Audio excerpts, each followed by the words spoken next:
Dhananjay Vishwal charitable trust तरफ महानदी विहार रे सफाई कर्मचारी गरीब वृद्ध वृद्धा मानू कम्बल और बिस्कुट बंटन करा जायतिला। एही कार्यक्रम रे पाखापाखि 2000 लोक कम्बल बंटन करा जायतिला। असहाय लोकंकु साहाय्य करने सह सेमानक मुहरे हस फुटेबा एही चैरिटेबल ट्रस्ट लक्ष्य बोली मत प्रकाश करछन्ती। एही कम्बल बंटन सेवा पाखापाखि 7 वर्ष hub Dhananjay Vishwal charitable trust करि आछुची बोली प्रतिक्रिया दैछन्ती।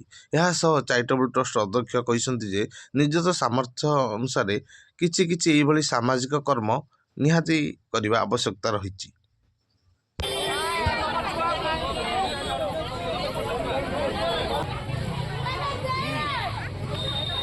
ମୁଁ ଭଗବାନ ବିଶ୍ୱାଳ ଧନୁର୍ଜ ବିଶ୍ୱାଳ ଚାରିଟେବଲ୍ ଟ୍ରଷ୍ଟର ଅଧ୍ୟକ୍ଷ। ଆମେ ଦୀର୍ଘ 25 ବର୍ଷ ହେଲାଣି ବିଭିନ୍ନ ସମୟରେ ବିଭିନ୍ନ ପ୍ରକାର ସମାଜ ସେବା କାର୍ଯ୍ୟକ୍ରମ କରି ଆସୁଛୁ। ମହାନଦୀରେ ଦୀର୍ଘ 7-8 ବର୍ଷ ହେଲାଣି ଆମେ କମଳ ସେବା ଏବଂ ଗରିବ ଲୋକମାନଙ୍କୁ ଶାଢ଼ୀ ଏବଂ ଲୁଙ୍ଗି ଗାମଛା ମଧ୍ୟ ସେବା ଯୋଗାଇ ଆସୁଛୁ। ଅନ୍ୟାନ୍ୟ ସେବା ମଧ୍ୟ ପାଖାପାଖି କେତେ ଲୋକ ଆଜି ଆସିଛନ୍ତି? ଆଜି ଆମେ ଆଶା କରୁଛୁ 2000 ঊର୍ଦ୍ଧ୍ୱ ଲୋକଙ୍କୁ ଆଜି ସେବା ଯୋଗାଇବା ପାଇଁ। এটা ଆମ ବାପା ମାଙ୍କ ଚିନ୍ତାଧାରା, ଆମର ନୁହେଁ। ଆମ ବାପା ମାଙ୍କ ଚିନ୍ତାଧାରାକୁ ଆମେ ଯଥାସମ୍ଭବ ଚେଷ୍ଟା କରୁଛୁ ପୁତ୍ର ହିସାବରେ ପୂରଣ କରିବା ପାଇଁ। ଆତ୍ମସନ୍ଧ ଜୀବନରେ ଯଦି ସେବା ନାହିଁ ବା ତ୍ୟାଗ ନାହିଁ ତେବେ କେବେ ଶାନ୍ତି ନାହିଁ। ପ୍ରତି ମଣିଷ ନିଜର ସାମର୍ଥ୍ୟ ଅନୁସାରେ ସମୟ ସେବା ବା ଆର୍ଥିକ ସେବା ଯୋଗାଇବା ଉଚିତ। ପ୍ରତି ମଣିଷ ନିଜର ସାମର୍ଥ୍ୟ ଅନୁସାରେ। ଧନ୍ୟବାଦ। ମୋର ଅଫିସରଙ୍କୁ ଅନୁରୋଧ କରିବି ସେ କିଛି କହିବେ, କାରଣ ସେ ଦେଖି ଆସୁଛନ୍ତି ଦୀର୍ଘ 5 ବର୍ଷ ହେଲାଣି ଏଭଳି ସେବା କାର୍ଯ୍ୟ। ଧନୁର୍ଜ ବିଶ୍ୱାଳ ଚାରିଟେବଲ୍ ଟ୍ରଷ୍ଟ 2005 ରୁ ଆମେ ଗଠନ କରି ଆସିଛୁ। ବାପା ଯେତେବେଳେ ଜୀବିତ ଥିଲେ ତାଙ୍କ ଚିନ୍ତାଧାରା, ଆମ ବୋଉଙ୍କ ଚିନ୍ତାଧାରା ନେଇ ଆମେ ଏଭଳି ସେବା କାର୍ଯ୍ୟ ଦୀର୍ଘ ବର୍ଷ ହେଲାଣି କରି ଆସୁଛୁ। ଆମେ କେନ୍ଦ୍ରାପଡ଼ା ଜିଲ୍ଲାର ସମଗ୍ର କେନ୍ଦ୍ରାପଡ଼ା ଜିଲ୍ଲାର ବିଭିନ୍ନ ସେବା କାର୍ଯ୍ୟ ସହିତ କଟକ ଜିଲ୍ଲାରେ ମଧ୍ୟ ଦୀର୍ଘ 7-8 ବର୍ଷ ହେଲାଣି ଆମେ ବିଭିନ୍ନ ଛୋଟ ବଡ଼ ସେବା କାର୍ଯ୍ୟକ୍ରମ ଆରମ୍ଭ କରି ଆସିଛୁ। ଏବଂ ପ୍ରତିବର୍ଷ ଏଇ ଶୀତ ଦିନ ଆସିଲେ ଏ ଏରିଆରେ ଯେତେ ଗରିବ ଲୋକଙ୍କୁ ଆମେ ଡାକି ତାଙ୍କୁ କମ୍ବଳ ଏବଂ ବିସ୍କୁଟ ଦାନ କରୁଛୁ। ଆମେ 2000 ঊର୍ଦ୍ଧ୍ୱ ଲୋକଙ୍କୁ ଆଜି ସେବା ଯୋଗାଇବା ପାଇଁ ଚେଷ୍ଟା କରୁଛୁ। କ୍ୟାନ୍ସର ହସ୍ପିଟାଲ ପ୍ରତି ରବିବାର ବିସ୍କୁଟ ବାଣ୍ଟୁଛୁ, ସେମାନଙ୍କୁ ମଧ୍ୟ କମ୍ବଳ ଦିଆଯିବ।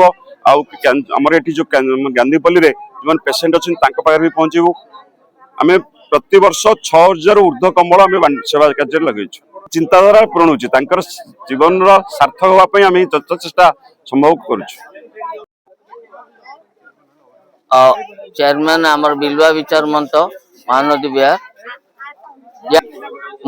श्रीयुक्त भगवान विश्वाल सांगे 2000 मसीह पूरा जड़ित।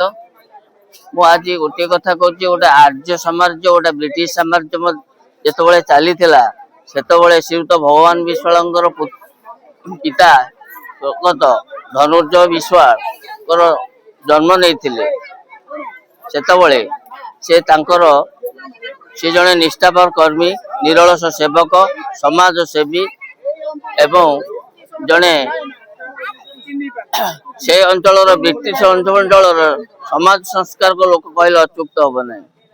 तेणु से जो लोक मान सहानुभूति एपरिक तलर मनीष को ऊपर को टेकिबा आ मनीष परी मनीष गढ़ी गढ़ी गढ़ी मनीष परी मनीष कराइबा प्रचेष्टा तांकर थिला। प्रत्येक गली, प्रत्येक गाँ, प्रति सहर, प्रत्येक लोक प्रति मुहूर्त से बुझुले। सी तो आज नहांती, जो उपदेश और जो कार्यकाल सुपुत्र श्रीयुक्त भगवान विश्वाल से जड़े निर्भीक, धार्मिक एवं जड़े उत्साहक और समाज संस्कारक पितांगर आत्मार सद्गति और उद्देश्य सकाशे से आज 2005 मसीह ये महानदी विहार नुहे बड़ एससीबी बड़ मेडिकल ठारू आरंभ कर गाँ पर्यंत प्रत्येक क्षेत्र में निरीह साधारण लोक प्रत्येक असुविधा लोक से एभली भाव में संस्कार एवं साहाय्य करुँच सबुदिन चिरस्मरण देखिली जो भिड़ लोक मैंने जो प्रकृत कथाटा हूँ मानविकता मानसिकतार कथा।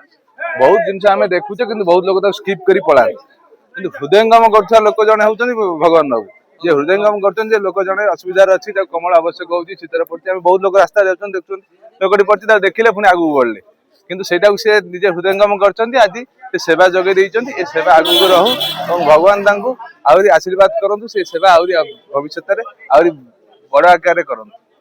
प्रति वर्ष बांटुंट ये लोक मान दौरान शीत दिने कमल डबाटा बहुत बड़ जिस प्रति वर्ष पालन कर धनुजय चैरिटेबल संस्था तरफ से दौरान ଏବଂ ସୁରୁଖୁରୁରେ ସମସ୍ତେ ପାଉଛନ୍ତି, ସମସ୍ତେ ଖୁସି। ଏଇଟା ମାନବିକତା ନହେଲେ ସମସ୍ତେ କରିପାରିବେନି। এটা হচ্ছে ଗୋଟେ ମାନବିକତା। ସେ ମାନବିକତାଟା ବଜାୟ ରହୁ। ଆମେ ସବୁବେଳେ ଏମିତି ବଜାୟରେ ଏମିତି ସମସ୍ତେ ଦଉଥାନ୍ତୁ, ଗରିବ ଲୋକମାନେ ବହୁତ। ମୁଁ ରବି ଶତପଥୀ। ଦେଖନ୍ତୁ, ଦେଶରେ ଦୁଇ ପ୍ରକାର ଲୋକ ଅଛନ୍ତି। କିଛି ନଥିଲା ବାଲା ଲୋକ, ଥିଲା ବାଲା ଲୋକଙ୍କ ପାଖରେ ଅଭାବ ନାହିଁ। ନଥିଲା ବାଲା ଲୋକ ସମାଜରେ ସବୁବେଳେ ତାଙ୍କର ନିତ୍ୟ ବ୍ୟବହାର୍ଯ୍ୟ ଆବଶ୍ୟକତା ପାଇବା ପାଇଁ ସଂଘର୍ଷ କରୁଛନ୍ତି। ଏହି ପରିପ୍ରେକ୍ଷୀରେ ଧନଞ୍ଜୟ ବିଶ୍ୱାଳ ଚାରିଟେବୁଲ ଟ୍ରଷ୍ଟ ଆନୁକୂଲ୍ୟରେ ତାଙ୍କର ସୁପୁତ୍ର ଭଗବାନ ବିଶ୍ୱାଳ ପ୍ରତ୍ୟେକ ବର୍ଷ ଶୀତ ଦିନେ ଏଇ ଯୋଉମାନେ ନଥିଲା ବାଲା ଲୋକ, ଯୋଉମାନଙ୍କର ଶୀତ କାକରରେ ବଞ୍ଚିବାର ଅସୁବିଧା ଅଛି, ସେଇମାନଙ୍କୁ ସାହାଯ୍ୟ କରିବା ପାଇଁ କମ୍ବଳ ବଣ୍ଟନ କରୁଛନ୍ତି। ଖାଲି ଏଠି କରୁନାହାନ୍ତି, ଏ ଅଞ୍ଚଳର ସବୁ ସାହିରେ ବାଣ୍ଟୁଛନ୍ତି, ରାସ୍ତାକଡ଼ରେ ଶୋଇଥିବା ଲୋକ ପାଇଁ ବାଣ୍ଟୁଛନ୍ତି। ତା ଛଡା ବର୍ଷ ତମାମ ସେ ତାଙ୍କର ବିଭିନ୍ନ ସାମାଜିକ କାର୍ଯ୍ୟକ୍ରମରେ ନିଜକୁ ନିୟୋଜିତ ରଖିଛନ୍ତି। କୋଉଠି କ୍ୟାନ୍ସର ହସ୍ପିଟାଲରେ ଲୋକଙ୍କୁ ସାହାଯ୍ୟ କରିବା, ତାଙ୍କୁ ଖାଇବାକୁ ଦବା, କମଳ ଦବା। ତାଙ୍କ ଅଞ୍ଚଳ ଲୋକଙ୍କୁ ଆପଣ ଶୁଣିଲେ ଆଶ୍ଚର୍ଯ୍ୟ ହେବେ, ତାଙ୍କ ଅଞ୍ଚଳର ଗରିବ ଗୁରୁବା ଲୋକଙ୍କ ପାଇଁ ମାସିକିଆ ପେନସନ ବ୍ୟବସ୍ଥା କରିଛନ୍ତି, ଯୋଉଟା ସରକାର କରିନଥିଲା। ଯେତେବେଳେ ସେତେବେଳେ ଧନଞ୍ଜୟ ବିଶ୍ୱାଳ ଚାରିଟେବୁଲ ଟ୍ରଷ୍ଟ ତାଙ୍କ ଅଞ୍ଚଳର ଗରିବ ଲୋକଙ୍କ ପାଇଁ ପେନସନ ବ୍ୟବସ୍ଥା କରିଛି ଏବଂ ଏହା ଚାଲୁ ରହିଛି। ପ୍ରତି ମାସରେ ଲୋକ ପେନସନ ପାଉଛନ୍ତି। ଯଦି ଭଗବାନ ବିଶ୍ୱାଳଙ୍କ ଭଳିଆ ସମସ୍ତଙ୍କର ହୃଦୟ ହୁଅନ୍ତା, ଏ ଦେଶରେ ନଥିଲା ବାଲା ଲୋକ ରହନ୍ତେ ନାହିଁ। କିନ୍ତୁ ଯାହା ହଉ, ସେ ଜଣେ ବ୍ୟକ୍ତି ହେଲେ ମଧ୍ୟ ସେ ଗୋଟେ ଅନୁଷ୍ଠାନର କାମ କରୁଛନ୍ତି। ତେଣୁ ତାଙ୍କ ପଦକ୍ଷେପ ସ୍ୱାଗତ ଯୋଗ୍ୟ ଏବଂ ତାଙ୍କୁ ସବୁବେଳେ ଆମେ ଯୋଉମାନେ ତାଙ୍କ ସାଙ୍ଗରେ ଅଛୁ ସାହାଯ୍ୟ ସହଯୋଗ ଯୋଗାଇ ରଖୁ।